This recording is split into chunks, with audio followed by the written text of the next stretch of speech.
Ladies and gentlemen, Mike Vonbeardingham here, and I welcome to the stage, or screen, as we can't be together due to this horrible, horrible shit that's going around. So we have the rather gorgeous, the rather glamorous, and the talented Annie Humphreys. Hello, darling. Hello. Hello, darling. All right? I'm not bad. How are you? Yes, fine, thank you. Fine. Sweet. Very happy to be here. And your beverage of the evening is? Diet Coke. Oh, yours is all blurred out. Oh, hang on, there you go. There you go. Coke, yeah. You've I'm gone on the hard stuff. You've gone for all the fancy background blurring, haven't you? Only because I'm in my dining room and I don't want people to think I'm an alcoholic because there's like a massive alcohol cabinet Is there? in the back there. Party at Annie's when this is all over, everybody. I know, it's full of lovely whiskies and scotches that I don't like, so. Oh, fair enough. There we go. Yeah. Right. So, for those of you who may not be aware of what you do, would you like to give a brief introduction of who you are and what you currently do out there in the music world? Okay, so for those of you that don't know, I'm Annie. I sing lead vocals in Frog on a Rocket. We are a very cheesy, very fun function band. We do a lot of the pubs and the social clubs around Essex. We've been going for, I think it's 6 years now. That's a fair while.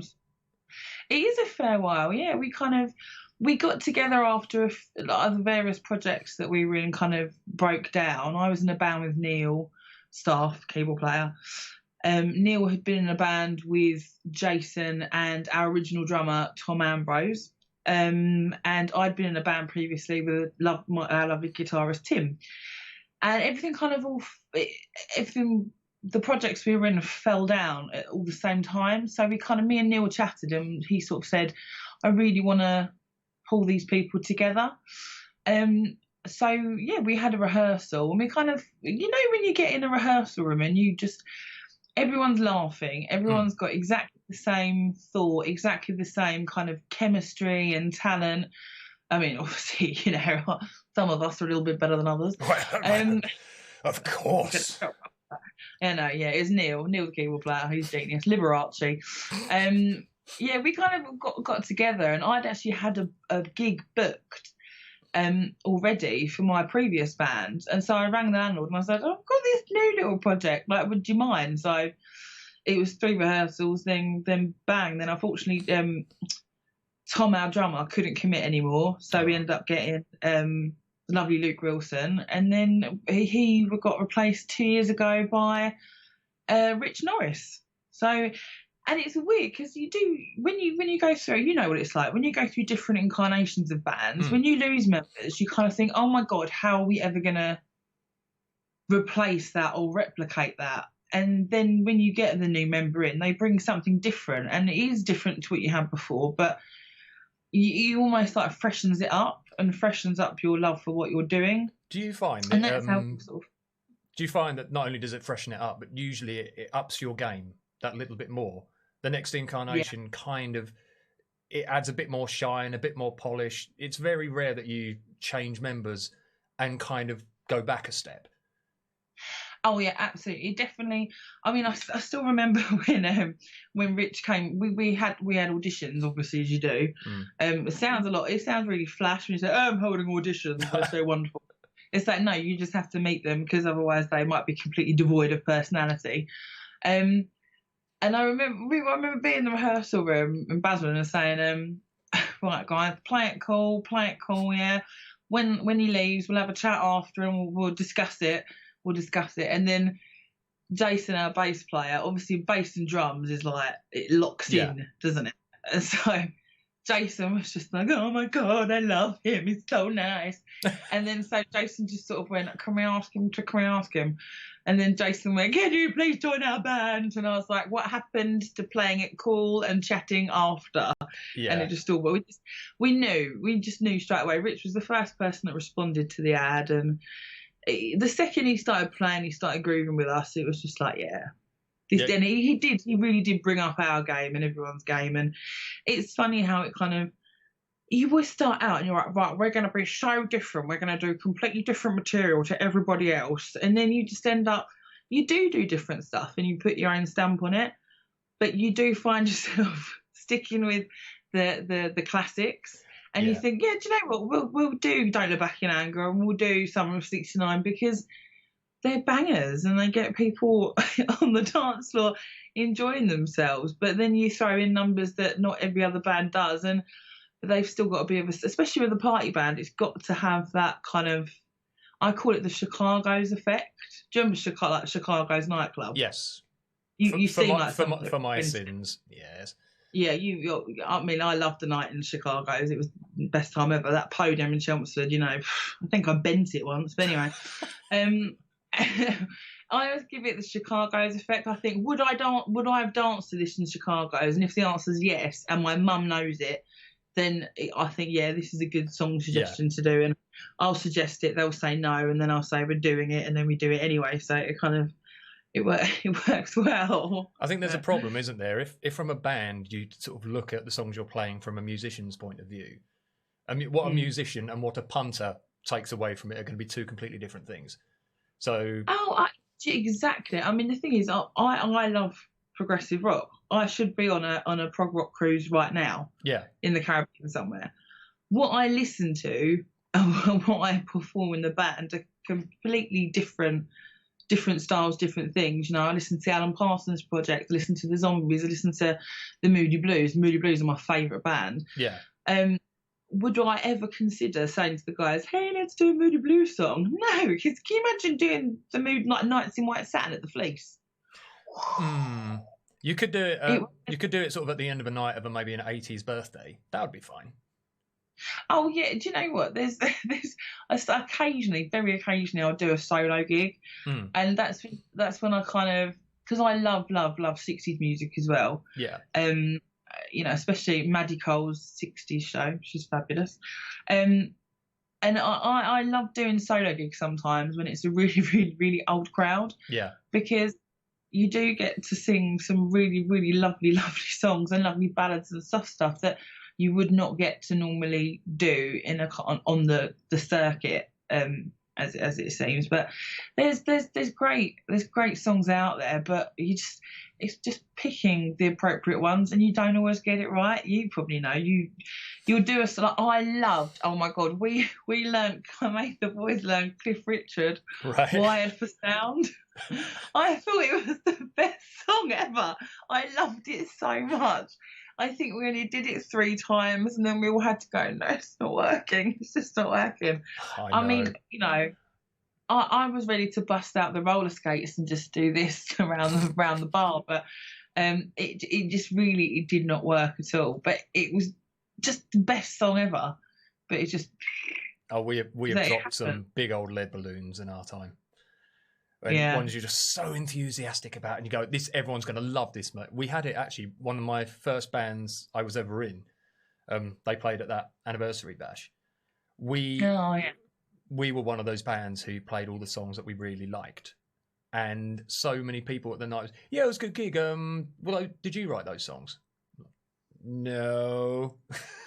Do you know what? That's the thing. I have the utmost admiration. I mean, you get people like Lauren Byrne and Gordon Parrish and Mickey Ellison and send you lots of smiley love heart things. Oh, is she? Love you, Lauren. Love you. But you listen to their band Cloned, and I've gone to see them. I'll hands up, I don't know about 50% of their stuff. However, I still love it because it's different. It's different material, and they do it knowing that what they do, they're picking their songs from what they listen to, from their personal archives, and they do it exceptionally well. Oh, they're phenomenal. And they are. I mean, just every single element in that band is just fantastic, and it doesn't matter that I don't know.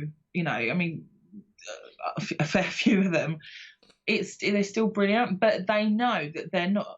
There's certain venues that they won't go to, and they won't go down well, because the venue, like there's certain venues that Frog won't go to. Yeah. Like Lauren and that, they play the Crown in Rainbow Corner.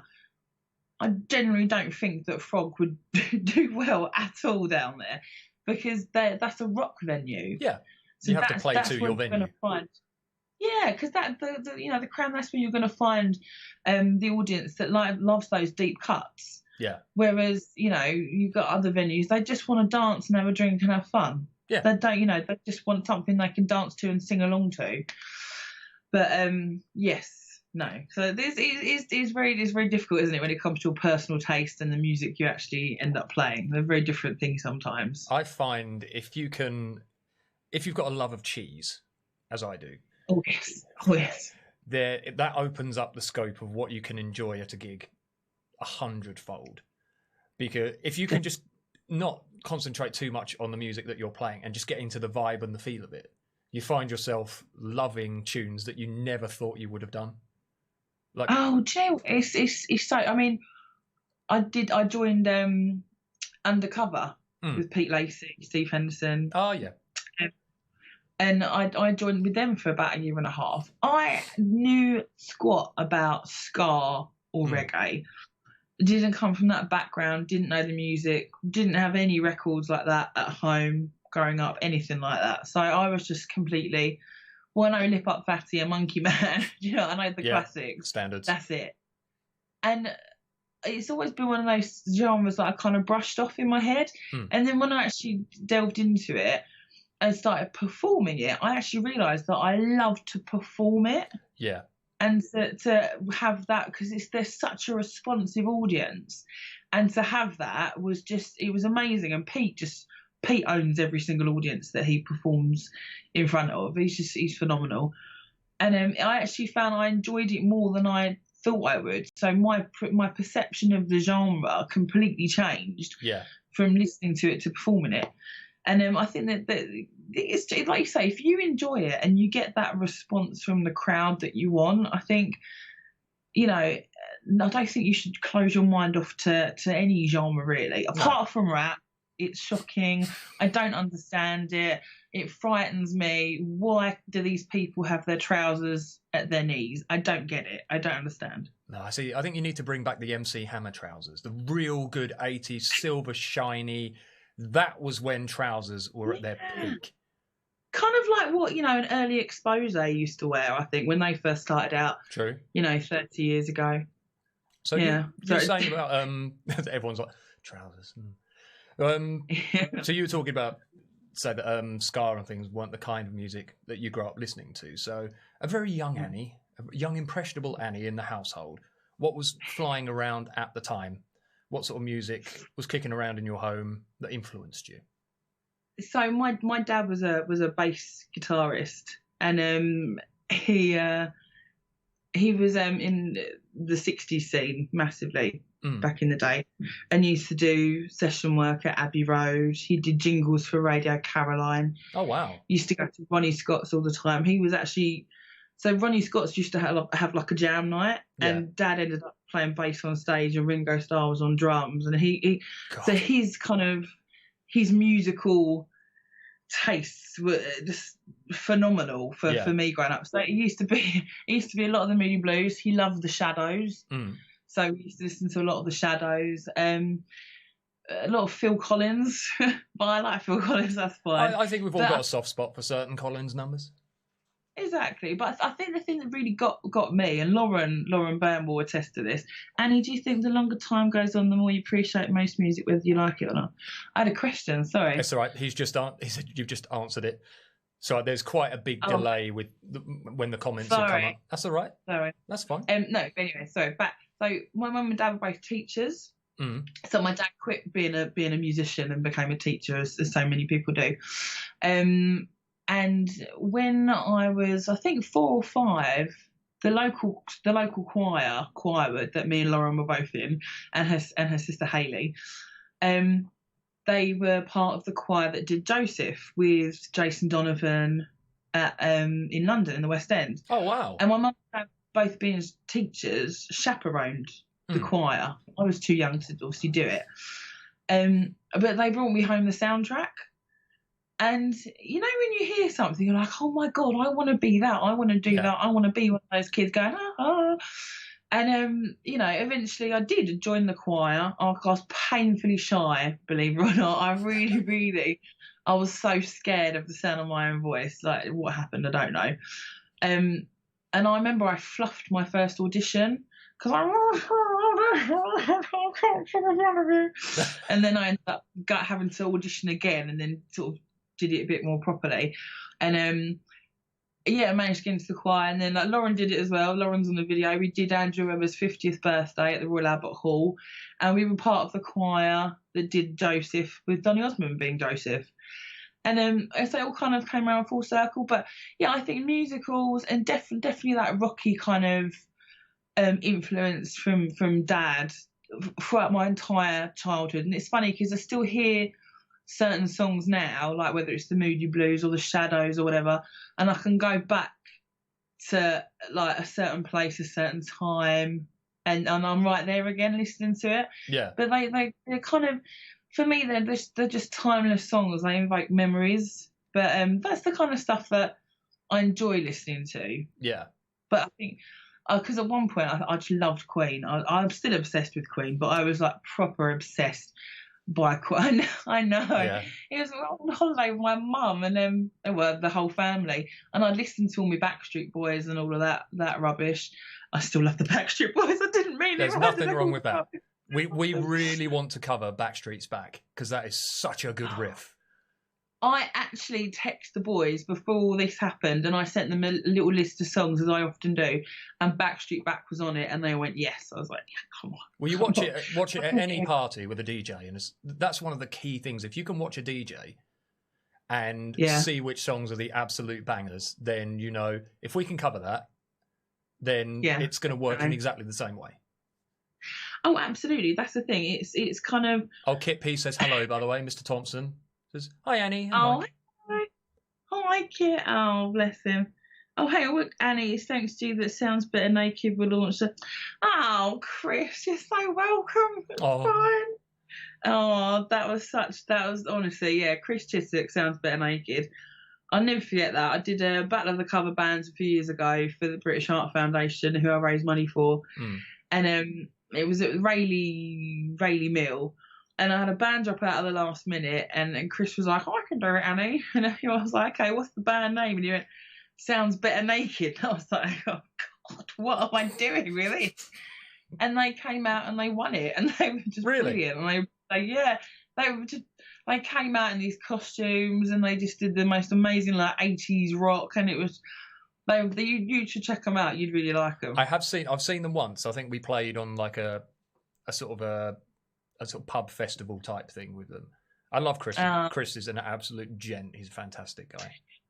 He is a really, really lovely guy. He's very, very sweet. I've got a lot of time for Chris. There's a lot of people in the Essex scene that I've got an awful lot of time for, that I think as a group, they're a really lovely bunch, you know? Actually, that's a good segue into what we were talking about earlier about sort of musicians and egos and the local groups and things.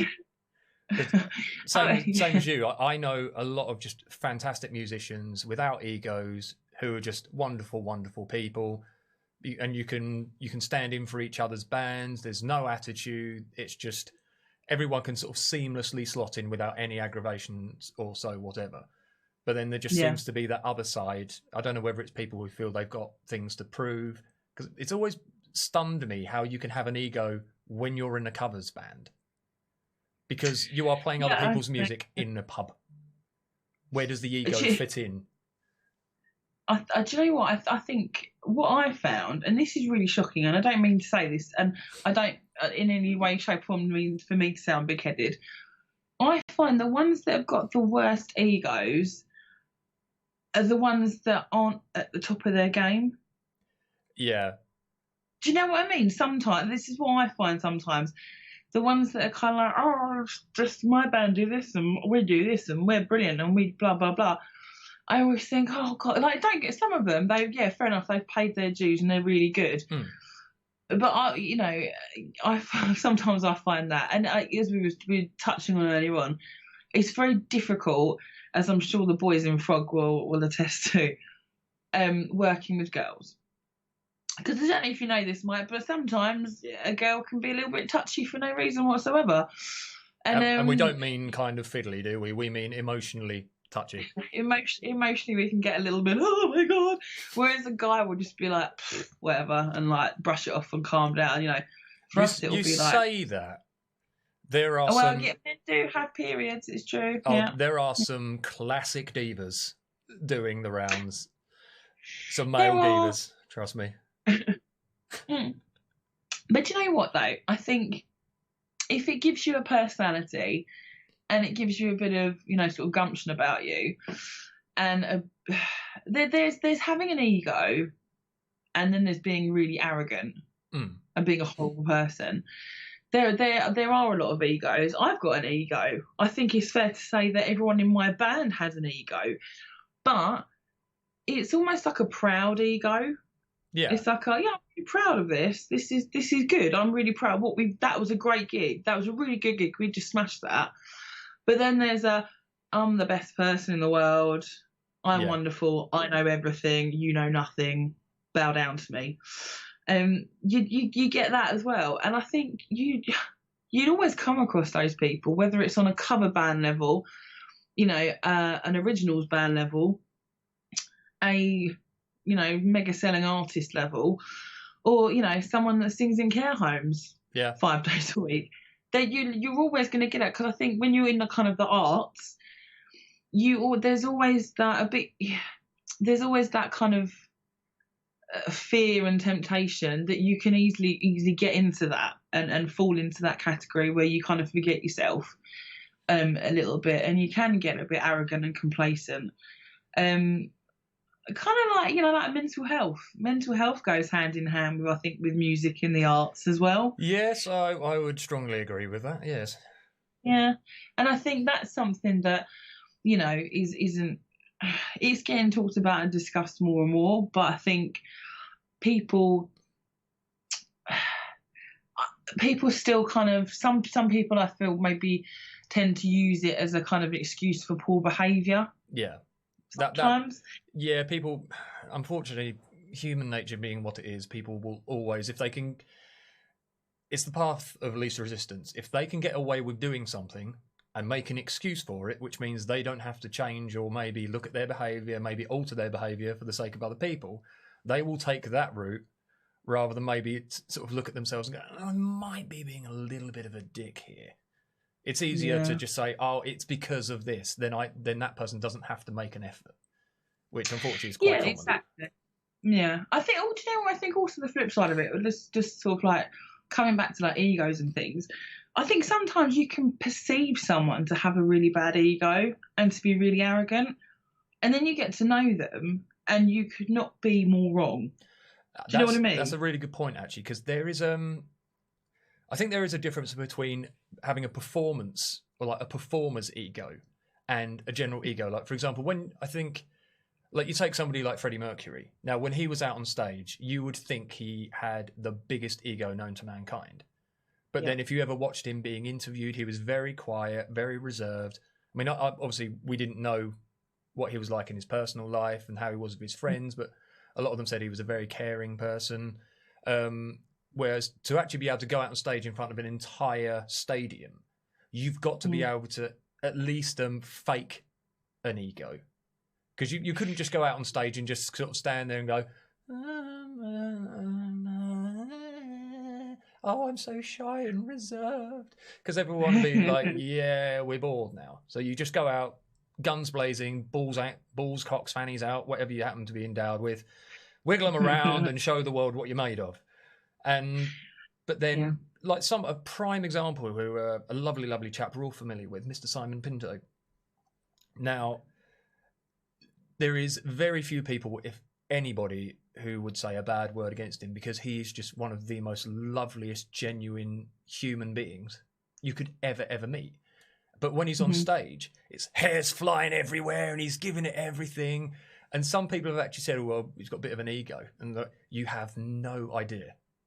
Yeah. At all it's about this guy. It's so true, because there I'll tell you what else I think it is as well. There's a certain amount of jealousy that goes on.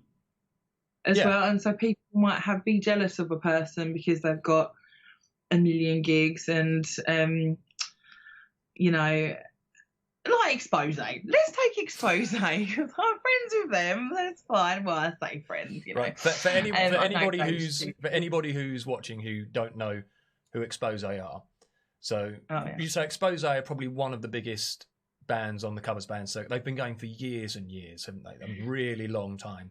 Yeah. And They're exceptionally established. They're exceptionally talented, and they're very loved. They really, really are loved, you know. And I've seen them several times. If I've got a night off, I love to go and see another band, and I've gone to see them a couple of times. And I think a lot of people do get quite jealous and envious, and then that turns into, they turn it personal, and they do dig out maybe the lead singer a bit and say, oh well, you know, he's this, and like he just goes, I don't care. But that's another thing, you know. He's not at all, like, and they're all lovely, but I think it's like that envy, and it does breed contempt in people.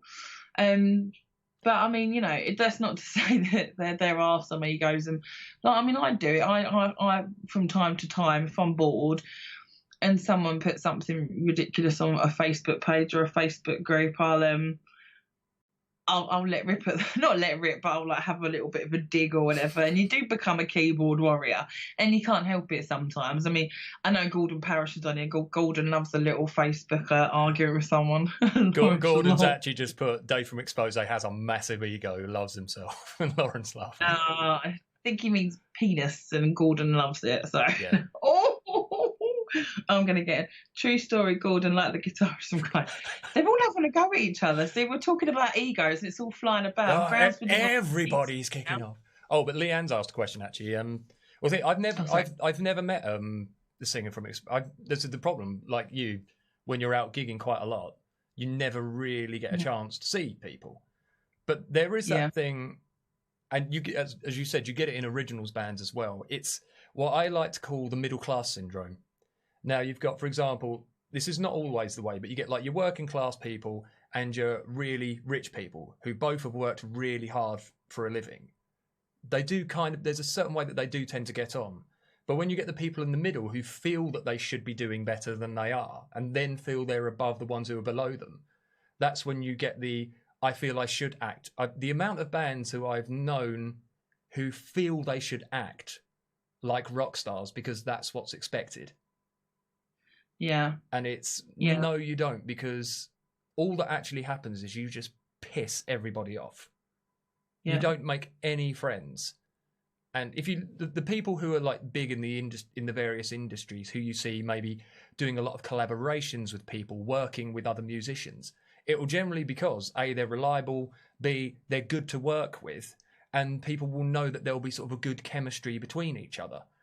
The ones who are absolutely arrogant assholes will kind of they will cut their nose off to spite their face to a degree. So of course, but that's the thing. I mean, me and Gordon Parrish, we've had chats about this in the past. Say you've got two guitarists and they're both of equal competency. One's, you know, bit of a knob, and the other one's a really nice guy and easy to work with.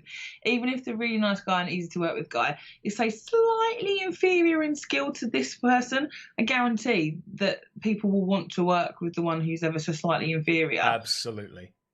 Because they're just more fun and engaging, and there's more chemistry, and you produce something so much better. And also, it's all about enjoyment. If you don't enjoy it, then stop doing it. Yeah, there is nothing worse than having that, what's the word? That sort of simmering resentment when you're in a band and you've got someone who is an absolute bellend. And you can see that everybody is just tolerating them or having to put up with them. I'm really lucky. With Recovered, for example, they're all a bunch of bastards, but they're my bunch of bastards. But no, they're all, we occasionally have our problems, but we all get on really well. Everyone's on the same level. And I consider myself incredibly lucky to have these musicians in my band. And then I've been in bands of people who just one person is just creating problems. And it will just be that they just haven't got regard for other members, or they're really flaky, or they can't be asked for this, can't be asked for that. And all it does is just destroys the morale of the band. So, do you know what? Completely destroys it. I think when you're a band, especially when there's, like, say, 5 of you, you're a team. Yeah. And you're saying about, your lot being, but they're yours. I think that's probably very accurate how Frog think of me, because we have our little tiffs, and I'll be like, and like at one point or another, like there'll be one of us that's annoyed with another one. Yeah. We've got like a Frog Zap group on WhatsApp. I've rage quit it twice because I haven't got my way. And I've stomped off like a child, and they've given me a week, and then they've added me back on there, and then I don't do it again. Stop it. Neil calls it I'm throwing my toys out of the pram phase. But then we all do that. I think there's been times when all of us have thrown our toys out of the pram at one stage or another, but we're still friends at the end of it, and we're incredibly honest with each other in terms of how we're feeling.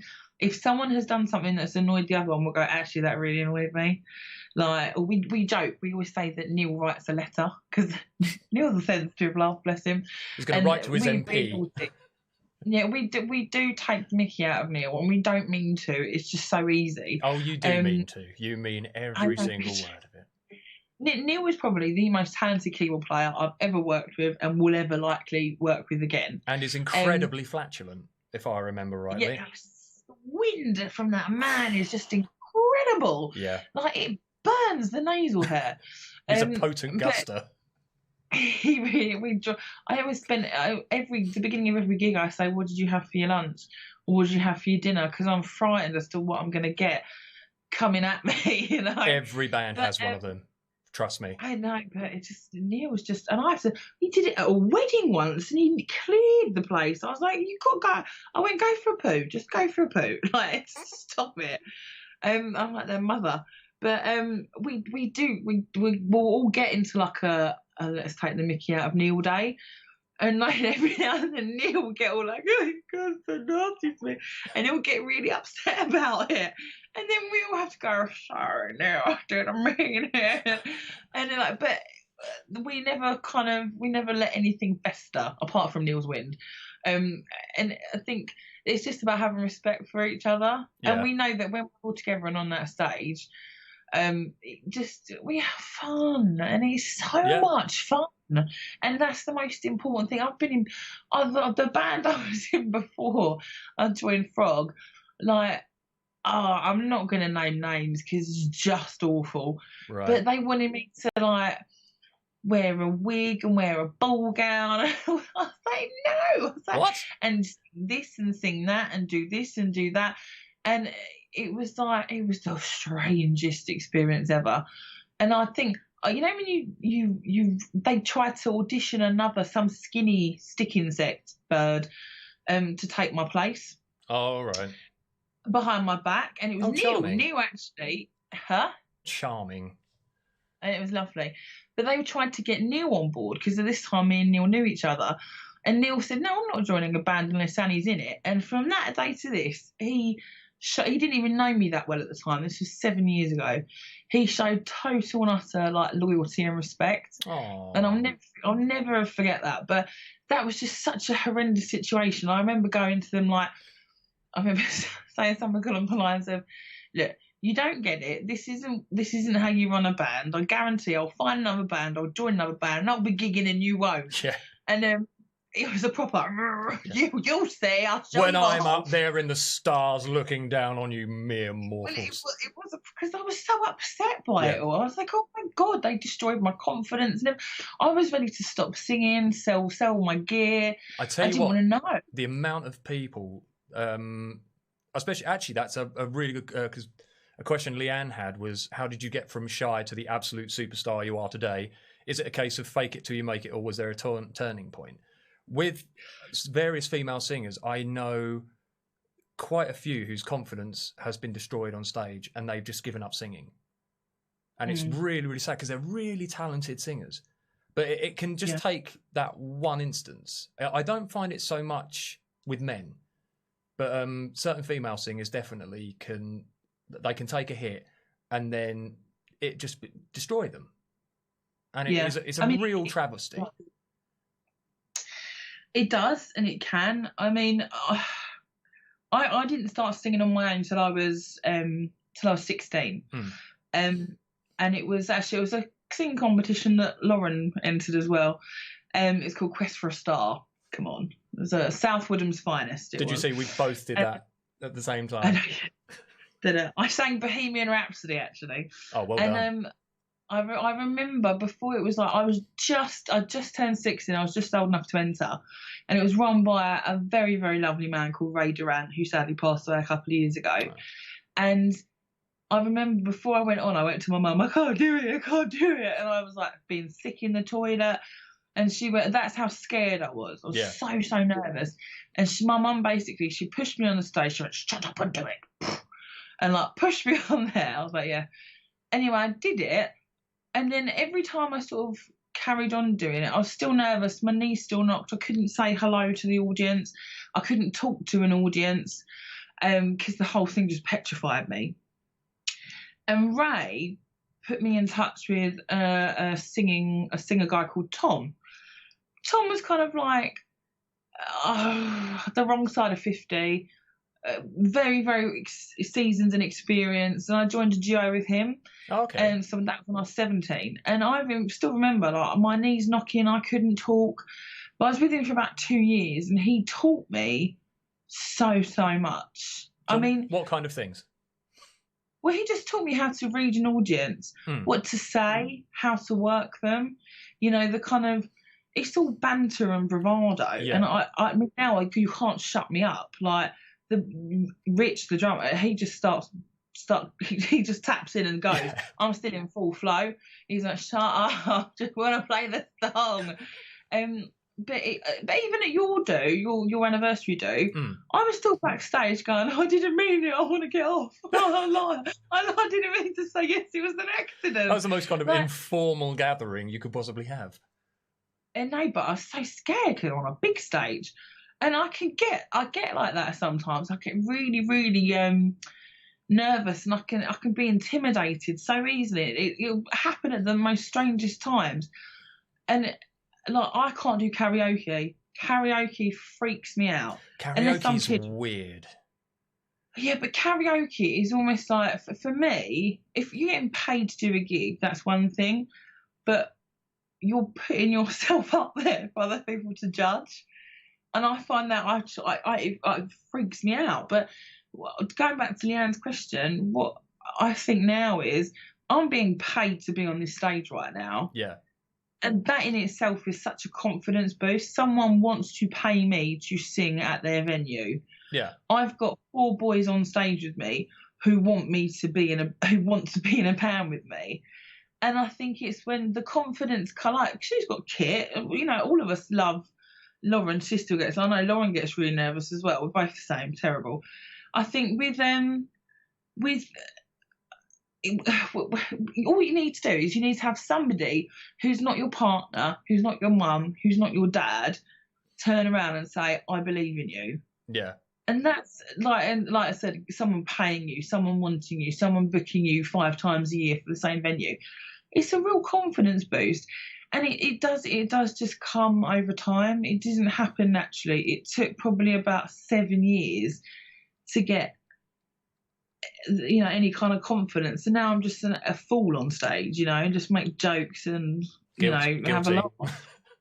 Yeah, but you've got to though. You've got to, because that's how you have fun. But you know, the confidence thing, it just happened. I think just over time, just built up.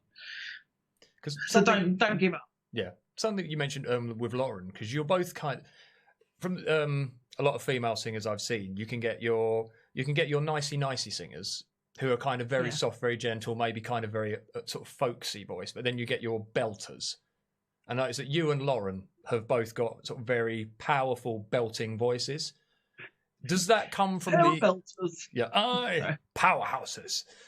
Does that come from? Do you think from sort of doing the choir stuff? Yeah, possibly, because I think a lot of that, the early sort of training we had was what I mean. Lauren's much more trained than I am. She did loads of stuff when she was a child, like proper West End, stuff, and oh really? She's a proper singer. Do you know what I mean? But I think projection. Yeah. And I think, do you know what I find out?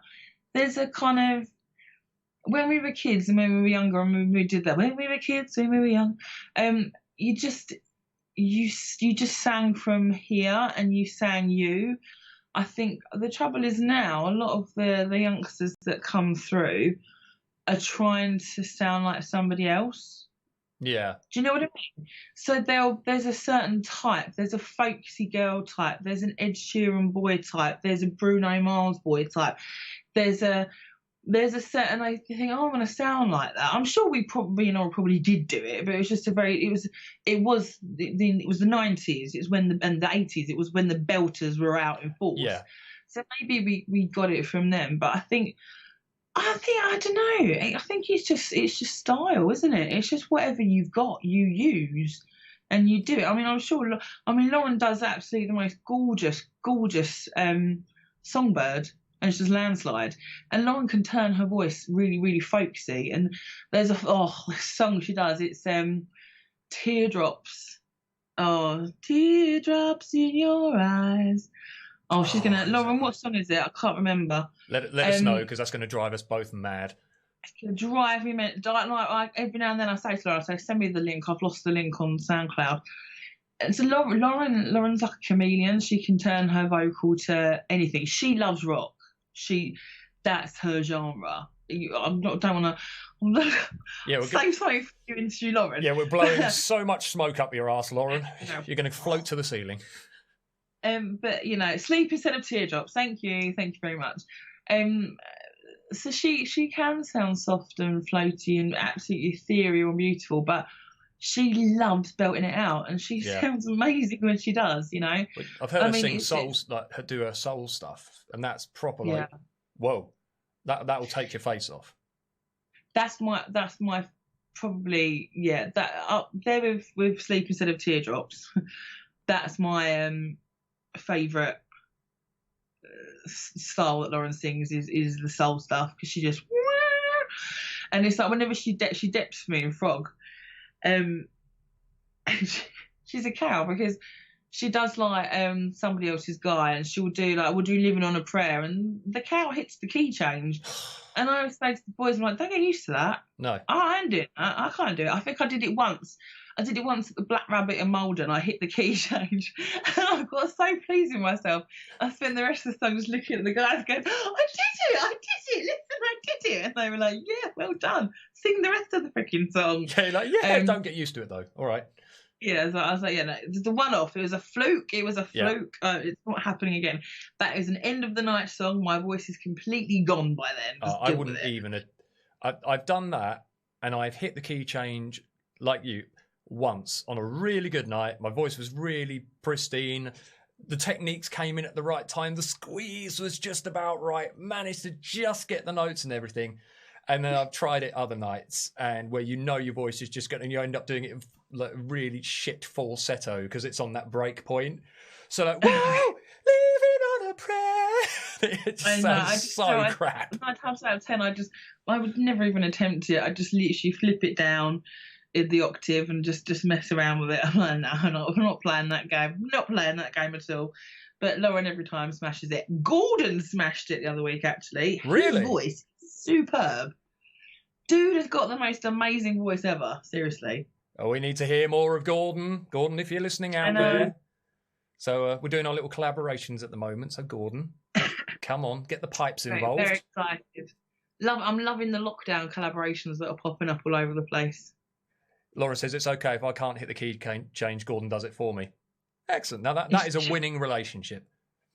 I heard it the other week because she got dry throat because I got her up to sing a couple of songs because she came to gig when Gordon decked with us.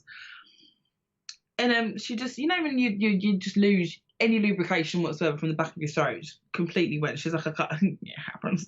And she's like, I can't do it. She was like, Gordon. And then I was like, what?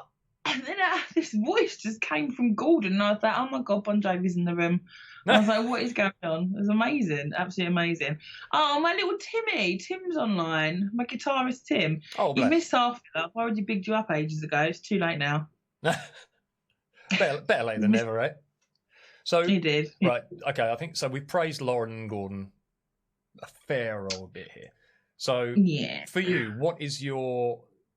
I think every singer has got their songs that they do the most justice to. So what would you say are your sort of pot of gold at the end of the rainbow? That the ones that you know, when I go for this, and this is part of the singer ego, isn't it? We know that there is songs that we can nail. There's some that we can probably sing all right that are kind of, but there's some songs that we sing where when we hit it actually makes people stop and listen. So what are your tunes that Annie excels at? I don't think any of them. No. I'm trying to think. I used to be Bohemian Rhapsody. Yeah. Used to do that a lot. I used to sing that a lot. Obviously not with the band. I would say with the band, at the moment, my mum's shouting out, Immortality by Celine Dion. Shut up, man. Yeah, that was the long time. That was when I was like 19. I think with the band at the moment, there's two. We do We Are the Champions. Oh, tune. And Angels by Robbie Williams. Really? And yeah, I don't know why, but those are two songs that I know no matter how my voice is playing, I can hit them. Yeah. And especially We Are the Champions, I just find it's got that kind of theatrical flair about it, where you can really belt it out. You can give it a nice bit of strong vibrato, and everyone's just loving it. Yeah, you can't. Everyone knows it. You can't go wrong with something like that, can you? You can't. It just hangs in the air, and it's just everyone's just loving it. And Angels as well. It just, I don't know. We were at the Half Crown in Benfleet. We're doing a gig there, and it was the guys some lads on the break said, "Oh, can you do Angels?" And I don't know why, Neil started playing it on the piano, and I started singing along, and we did like a random verse and a chorus of it, and we went, all right, well, we should do that one. We'll have that. And then we did, and every time we do it, everyone goes mad for it. It's great. But I think, I'm trying to think, I love singing Tainted Love, but the Imelda May version. Oh, okay. Because there's a bit at the end, and depending on how naughty the band are, there's like a really long held note at the end that she does, and I'll try and hold it on for as long as possible, and I will finish when the drums finish, when it comes to the end of the round. Nice. And sometimes they will hold it on for a little bit too long, and I'm like, I need an asthma pump. I haven't got asthma, but I need oxygen, and I need something to bring me back to life. Someone just get a foot pump and just put it in your mouth. Anything will do. Yeah. So what are you doing there? That's my other weekend job. And well, I'm doing a lot of that at the moment. Any port in a storm at the moment. Well, I think I like holding a note. Yeah, I enjoy holding a note. I've got big lungs, and obviously to pump oxygen around this. I'm sorry, I might put my frog puppet on. Hello. Hey! I forgot. I had my props and I was playing with it, and I was like, oh, sorry. Fiddling with your frog off camera. Sorry? Fiddling with your frog off camera. I was fiddling with my frog off camera. I forgot what we were saying now. Oh yeah, holding a note. Yeah, I enjoy holding a note. Yeah, but sometimes it can get a little bit. We'll have we also do a version of I Need a Hero. Oh, what a tune! We do it just me and Neil, the vocals and piano to begin with, and there's a bit that goes late at night I toss and I turn and I dream of what I need. Live once.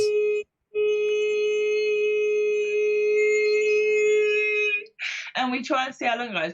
But what often happens is Neil gets bored and the rest of the boys get bored and they start throwing anything they've got on my head. And there's video of it somewhere where literally I'm like holding the note and I'm like, yo, I'm so great. Listen to my lung power. And then I just get a massive frog like slapped at the side of my face, or Brilliant. they like throwing gaffer tape or sweets or drumsticks or something, poke my bum with something. They're very mean. They're very mean to me. But yeah. Excellent. We have that in What about you, Mike? What's your favourite song? For me, it's probably going to have to be something by Queen. I would have thought. There's I just did a version of "Show Must Go On." That is a killer of a song, and it's one of those things. There's no way that I could sing it. And there's one of the great things about Queen when they toured. Obviously, the songs weren't the same as on the albums because Freddie was sensible and knew that he's got a voice managed for an entire tour, so changed the melody lines and everything. So it's one of those ones that I could never do "Show Must Go On" live in its original key. But like when you're recording at home and everything and your voice is fresh and all that kind of stuff. So I managed to do it. I managed to hit the notes in it. And that was like a little holy grail for me. There's certain songs that if I manage to hit those high notes, I'm like, that's a little win in the heart of Mike. Yeah. But I look forward to listening to that one. Lauren does that in Cloned live, and she smashes it. It's amazing. She made me weep a little bit when I heard her sing that for the first time. I can imagine. Yeah, she's very good. Bless her. But what was I going to ask you? I did have a question. It's gone. That was it. Something else we were talking about, and you said you haven't experienced this as much when it comes to covers bands playing in venues and things. Mm-hmm. I found more, actually referring to what you said earlier about the banter and everything with the crowd and stuff. Do you think women find it harder in that kind of environment for having banter with an audience? Because I suppose with male singers, there's quite a blokey, yeah. But I find some women I've found, from what they've told me, seem to really struggle with like banter with an audience to engage sometimes. Yeah. How do you find it? If you ask my mum that question, you'd go, she gets really common and she just gets stuck in there like a man. Oh, Gov, give me a fucking word. Yeah, I'm like, oh, I don't want him to know. And I do. I'm naughty. I do.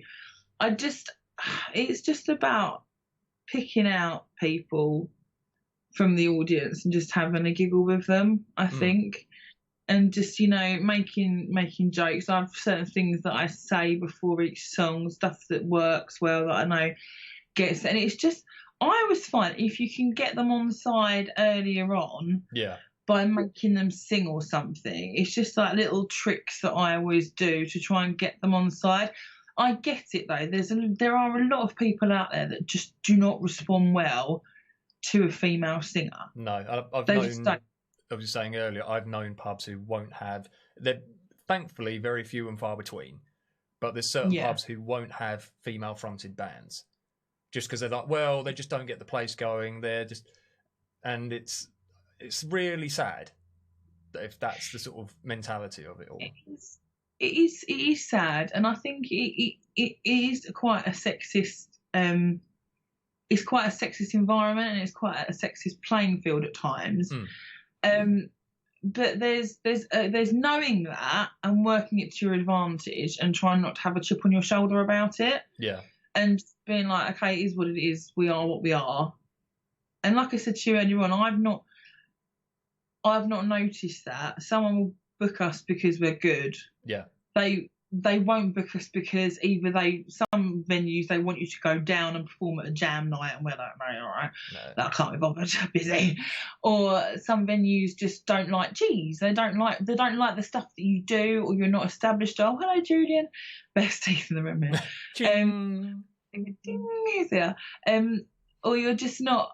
You're not established enough. Like, so you don't, although do the classic, have you got a crowd? And you go, not really, like, can't guarantee one sort of thing. Yeah. No one's ever said to me, no, because you're a girl. Oh, that's really good. I'm sure there's a lot of gigs that I haven't got over time because of perhaps, dare I say, appearance.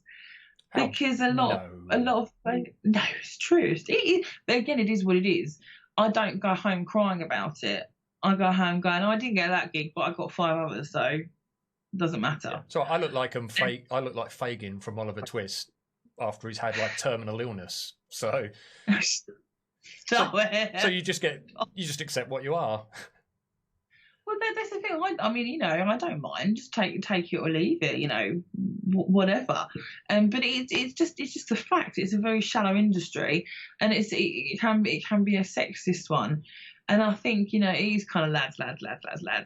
But so what?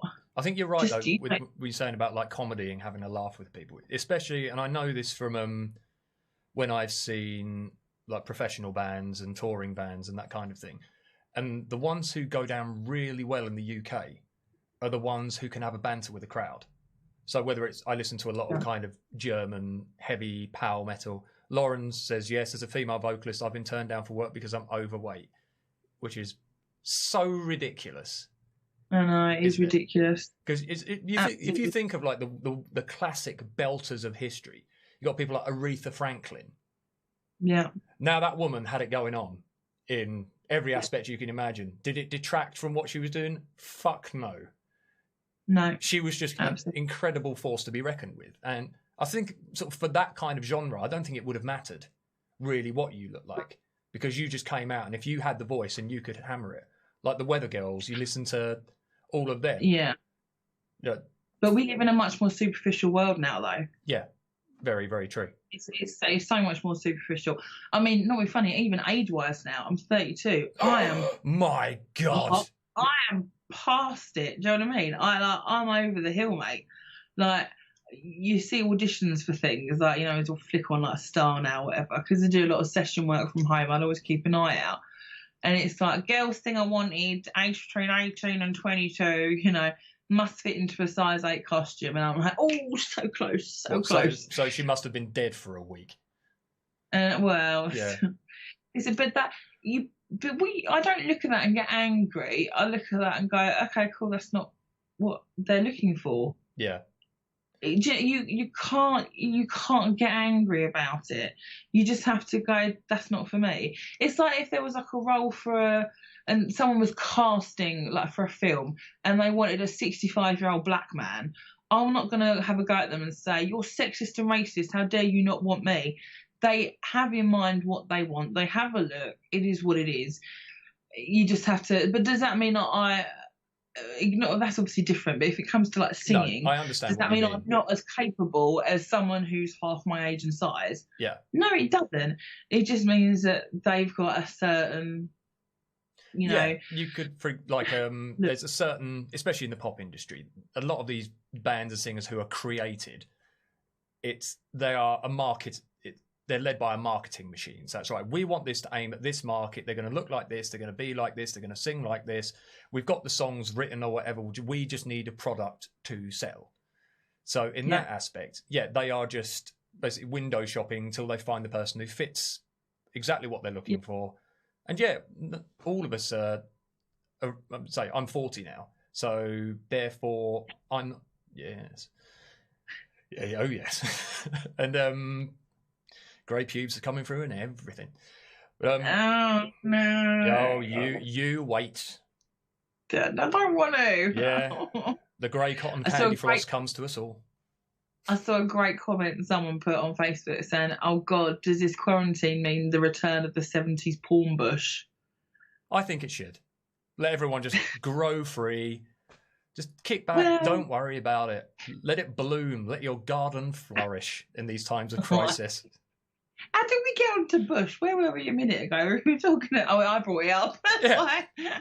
How do you think? No, you said about grey pubes. There we go. Oh yeah, sorry about that. Yes, Jen, I am 32. We've been really good to get this far without. We haven't lowered. Actually, considering it's me and you, we haven't lowered the tone that much. I'm surprised how. We've got really serious. We've covered mental health, sexism, racism, and egos. I know. It's been great, isn't it? Yeah. So now it's time Now it's time to talk about Bush. Yeah, let's talk about Bush, boobies, bums, and willies. Yeah, Pooh Bum Willie, the holy trinity of schoolyard fun. Yay! But what was I going to say? Because we are nearly coming to the end of our time. sadly. So Oh we've God! nearly done an hour Wow. already. Yeah. That went really, really fast. Oh, it's a good one. Mr. TL has. Do you think the internet has break down some of those barriers? I think probably yes and no, because I personally think I've done some streaming for various other platforms when I first started getting into this, and we tried streaming to. They were really lovely guys, and what they were trying to do was really good. They were called Next Music. So what they did, they had sort of hour slots every day that they'd get artists to fill. So it was kind of like a constant influx of different musicians, different artists and everything. And you had some really, really talented people on there. But what it ended up being is just that self-indulgent, like a 13-year-old girl sitting there just like strumming the occasional chord and going, yeah, I really like Spider-Man. And just basically just talking about themselves. For there was no entertainment value, but just this completely self-absorbed ego. Yeah, everyone. Yeah, just send me loads of likes and pluck. You know, it was that kind of thing. The internet has born this breed of what they call influencers. It means that you don't actually have to be very talented at all, but if you can do your makeup nicely and you can wear lovely clothes and have nice things, you suddenly become an influencer. And I find that quite a dangerous thing. But I think in terms of breaking down some barriers, I've kind of I do agree that it has, because if you take someone like Susan Boyle. Yeah. Remember the whole, she came out, no one was expecting that, and sort of look at her career now, for goodness sake, and everyone, I laughed at her when she came out. I was like, oh my God, you can see her armpit hair. Yeah. And like she blew everyone away. And you do, like, I've obviously got my flaws, but then that still doesn't stop me having a giggle at someone else for having theirs. That's just human nature. I can't help it. I'm a bad person. I hold my hands up. To be honest, there is not a human being out there who can safely say that they have never criticised another human being or made fun of them. It's the fact that if you do it, this is the difference. You can have a laugh with a friend at someone, like maybe you go and see a band and you speak to your friend and go, they're a bit shit, aren't they? That band is never going to hear that. So therefore, it's not going to impact their life in any way, shape or form. If you go onto YouTube, where they've got their video and you go, this band are absolutely fucking shit, I think they should all die. That kind of thing, which is unnecessary attitudes. That's where I think the internet kind of barriers have been broken. But it's also the internet's made it an absolute haven for people to just be bitter and nasty. And do you know what? Completely. I think I experienced this firsthand when I did. I went viral a couple of times. I heard. when I did the Dartford Tolls parody song. God's sake, wouldn't we just love to moan about the M25 traffic right now? Did you write that? No, I didn't. So this guy, it was actually a lovely lady called Ellen Denise. She's a big, big music supporter in Essex. And she knew that I had a home studio. And this guy, Simon, who ran South End News Network, was looking for a singer. This was 2016, so it's 4 years ago. Very, very simple, just to the tune of Jingle Bells. He'd rewritten the lyrics. I had no idea about anything else. And I put, yeah, I can do it. And he messaged me and went, great, wicked, can you do this? This was like a Thursday night. I'd just been to rehearsal with the boys. It was really late. So I dumped in the studio, did it, sent it off to him, thought nothing more of it. And then come Friday lunchtime, this thing had been released and it had like 300,000 views. Bloody hell. And I was like, what? What's going on? I remember Neil started ringing out going, oh my God, you've gone viral. And I was like, I know, isn't it weird? And then we had like a gig that night, and the night that, by the time it got to the gig in the evening, it went to like 800,000. Wow. And then it hit a million over the weekend. And you think, my life's going to change now. I'm going to be famous. Nothing changed. No. Nothing. But the trolling I received. Oh, I can believe it. Oh my God. It was a parody song. It was a joke song. I sang like, it was, like Nancy from Oliver. He said, can you be Essex? Just have fun with it. And that's exactly what I did. oh my God, you can't sing, you sound awful, how fat. And the best one was this guy, I'll never forget. He ranted on at me for ages about how I needed to lose weight, blah, blah, I need to do this, I need to do that. And then at the end of it, he put, I've gone down from 24 stone to 19 stone, I've lost so much weight, blah, blah. I was thinking, that's great, you've lost 5 stone, but 19 stone is still quite overweight, my love. Yeah. You know, you're like, there's still a way to go there, son. Yeah, it's like when you become Mr. Motivator, then you can come back and have a go at me. I was just like, oh my God, I have to.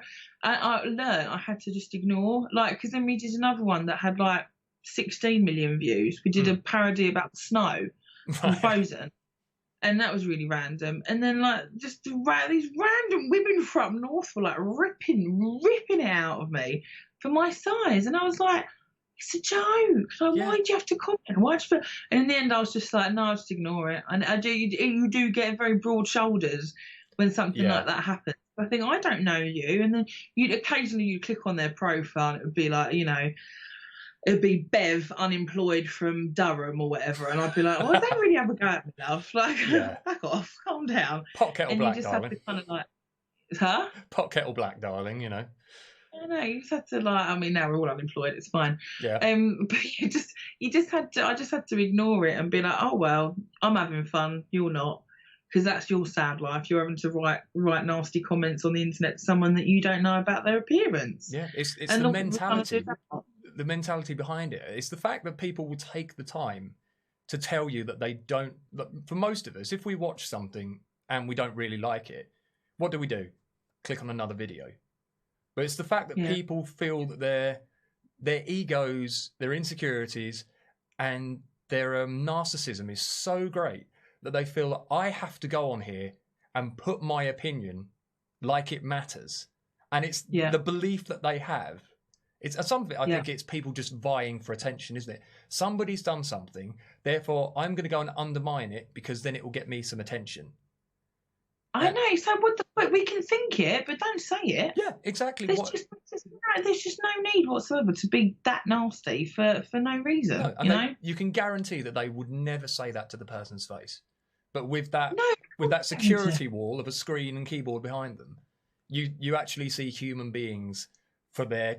I think that's one of the great things about the internet. It's a good social experiment because you see that if you take away any sort of people having ramifications for their actions, if you remove that and human beings are allowed to just act however they want, you get to see human beings for what they really are. And the vast majority of people, well, no, the probably vast majority is wrong, but quite a lot of people are just genuine arseholes.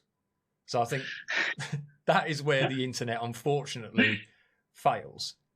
And it enables these people to get their spite out into the public. Do you know what really bothers me though on YouTube? Not that I have many of this, but when someone dislikes your video, you can't see who it is that's disliked it. It really winds me up because I'm like, I want to find you and find your music on the internet and dislike it.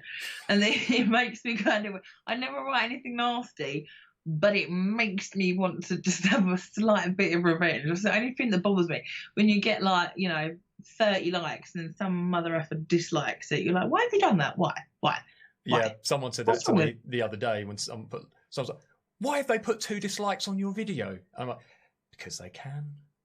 But exactly, because I can. But it can be anybody. You don't know. It could be some random from Iceland who's clicked on it by mistake, can't understand what language you're speaking in, and has just disliked it. Do they speak English in Iceland? I don't know. My geographical language concepts are pretty poor, so I can barely speak English.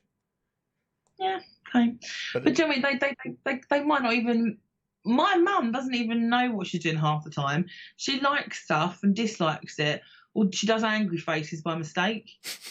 Because she's just a bit, bless her, the arthritis is settling in and her finger slips sometimes. So she doesn't mean to do it. But that in my head, that's how I have to settle myself. I'm like, they didn't mean to dislike it. We'll just let it go. Let it go. I think it was there's an American chat show host and his name has completely slipped my mind at the moment. But he does a lot of political shows and everything, and he's a comedian, but he's been doing, say, political news shows for a long time. And he said that he can literally go on to Twitter and just say, "Good morning, everybody," something like that, and you'll get just a barrage of insults. People going, "Well, it's not fucking good morning for me, is it?" And like, I'm so sorry. I found what you can do, which is quite good fun. On you can't get too obsessed by it when it comes to people commenting on your videos. If people just put a shitty comment, it's quite a good game. It's quite a good sort of exercise in constructive writing. Because what you can then do, like people go, "Well, I really didn't," like someone just put, "I really didn't like this video." They just put that on my thing, and I just put, "I am so sorry. I will carry this burden of guilt to my grave. I kneel down before you and just plead forgiveness," and all this kind of thing. And they don't know what to say to it, especially if they're from another country, because they don't know if you're. And some of them will be like, "Well, I just don't think you should this or that," or some people might get that you're ripping the piss, but they just don't know how to take it because you're not insulting them back. And if you're completely self-deprecating, people don't know. No. People don't know how to handle that at all. It's very true. But that's the thing. I think there years ago when I was at university, that went really well. I studied journalism, and I remember it was before the analogue, switch over and everything like that. And it was still kind of like just before Facebook. It was when the internet was really starting to come into its own. Yeah. And I remember this lecturer saying the internet's going to be a really dangerous place because every receiver of content can then produce content themselves. Yeah. And it's going to be a very dangerous thing because everyone's going to be a journalist. Everyone's going to have an opinion. There's going to be no fact checking. It's crazy, but it was true. Yeah, no fact checking. Every bandwagon that comes along, everyone's going to want to jump on, depending on how popular it is. So yeah, it's true. And I think the thing that is annoying me at the moment, I have to tell you, Mike. I have to vent. Crack on, darling. Yeah. Right. This is a very, very difficult situation at the moment. There's very, very daunting times. Yes. I've seen it from a few people. I saw it from my brother today, and I had to go at him. Everybody's sad. There are people that are going through really, really hard times at the moment, whether they've got literally nothing in the bank, they've got no food in the cupboards, they've got loved ones in A&E, they've got loved ones that have died because of COVID-19, and then you get someone that's sitting at home in their nice house, they've got food in the cupboard, and they're going, "Oh my God, it's so bad. I'm so bored and my life is over. And when is it going to end? I can't stand it. I'm so..." And it's not, if someone's saying, "Oh, I'm having a bad day," or I'm feeling meh, I'm like, "Don't worry, mate. We're in this together. Come on." It's just people know that's the message to the world. Like Annie Humphrey says, if you're safe and you've got food in your cupboard and a roof over your head, by all means, it's very frustrating. This is a very, very annoying, difficult time for us that are stuck in. But all we are being asked to do is just be lazy. It's really not a hardship. Like, learn a hobby, get creative, learn a new skill. If you're really that bored, I wish I'd stopped seeing Facebook statuses of people like just that think that their life is over because they've been asked to binge watch Netflix. But this is a problem because in our lifetime, especially in the West, we've lived such a privileged existence that we've never had to deal. Like, you've got countries all around the world who deal, whether it's famine, disease. You wonder whether someone's going to invade your village and cut all your men's heads off and drag the women away to be raped in camps. We have got no comprehension of what it is like to live that life. That's why, and as soon as something happens like this is why people have just been so stupid. We've had that attitude of, "Well, I'm not going to be told what to do. I want to still go out and do this, that, and the other." There's no sense of community, and everyone thinking, "Look, guys, we're all in this together. We need to be sensible." We've all been able to indulge what we want as an individual for so long that we don't think. I mean, luckily, I think me and you are quite lucky in this sense. A lot of people we're friends with, people who've tuned in tonight, it's quite refreshing to look and see that a lot of people have been sensible. A lot of people have done the right things, and I don't actually think I have seen anybody, say, for example, on my Facebook, anybody going out and partying or being stupid or flouting rules. Or most people have been just getting on with it, trying to boost each other up. You know, because it can be a daunting prospect having to spend a load of time at home on your own. If you're struggling, it's people that live on their own, or if they've got kids that are demanding through no fault of their own, just for the fact that they're children, and they've got perhaps maybe like a learning difficulty or a condition or something. That that's got to be. I cannot even begin to imagine. All I've got to put up with is the mothership and her bouts of hysteria every now and then that she seems to have developed. That's why you love her. I do love her to pieces, but we're fine, I can't imagine what it'd be like to be in like a house with kids that are bored and they just want it to end and stuff. But hats off to these people that are just making the most of it. Yeah. And they are championing each other and they're cheering each other up and they're finding new ways to keep people entertained. And I'm not saying don't have a moment. Everyone's entitled to feeling shit. But try and have some sense of perspective, because that's it. Sense of perspective. Exactly. If at the moment you haven't lost somebody, you're not ill yourself. If you still have some kind of job, perhaps it's going to be a tricky position for a lot of people. I'm in a very privileged position. I know how much luckier I am. The same as you as well. We both live with our parents. We've got kind of an element of security blanket there, which a lot of people haven't got. And we can appreciate that.